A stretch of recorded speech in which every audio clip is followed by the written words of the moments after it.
Kontrata ng It's Showtime sa GMA Extended na serye ng ABS-CBN mapapanood sa GMA Telebabad. Sa gitna ng mga usap-usapan patungkol sa kung hanggang kailan lamang e-ere ang noontime show na It's Showtime sa GMA7, may mga naglabasan kasing mga ulat na umano'y hanggang 6 na buwan lamang ang pinirmahang kontrata ng ABS-CBN at GMA7 para sa show. Sa kabila nito, maari naman umanong makapag-renew ang It's Showtime sakaling tumaas ang kanilang ratings at malampasan ang It Bulaga ng TVJ na umiir naman ngayon sa TV5 at RPTV.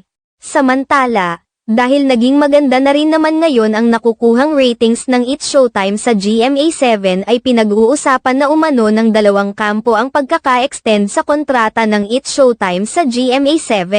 Bukod sa It's Showtime, pinag-uusapan na rin umano ng ABS-CBN at GMA7 ang paglipat ng iba pang kapamilya show sa nasabing network. Kabilang na sa pinag-iisip ang ipalabas sa GMA7 ay ang reality show na Pinoy Big Brother. Maging ang ilang teleserye ng ABS-CBN ay maaaring ipalabas na rin umano sa GMA7.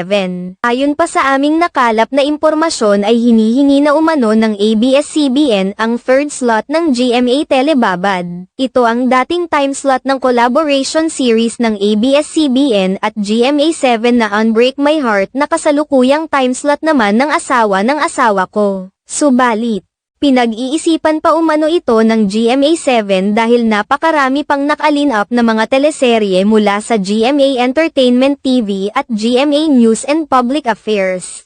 Samantala, sa paglipat ng It's Showtime sa GMA7 kapansin-pansin na maging ang ibang mga afternoon program ng GMA ay nagsitaasan na rin ang ratings. Tanong naman ngayon ng marami apektado kaya ang ratings ng mga ito sa pagdating ng It's Showtime sa network. Gayunpaman, hindi pa rin maiiwasan na may kokontrang supporters ng Kapuso Network sa hiling ng ABS-CBN na maging ang GMA Telebabad ay pasukin na rin. Ayon sa kanila, dapat ay mas pagtuunan ng pansin ng GMA Network ang kanilang mga homegrown talents at gumawa na lamang ng mga panibagong teleserye. Ipinunto pa ng ilan na napakaraming mga nakatambay na mga artista ngayon sa mga collaboration na naganap. Dahil kung hindi kinupkop ng GMA ang It's Showtime ay mabibigyan sana umano ng pagkakataon at trabaho ng GMA ang mga hosts ng kanilang network.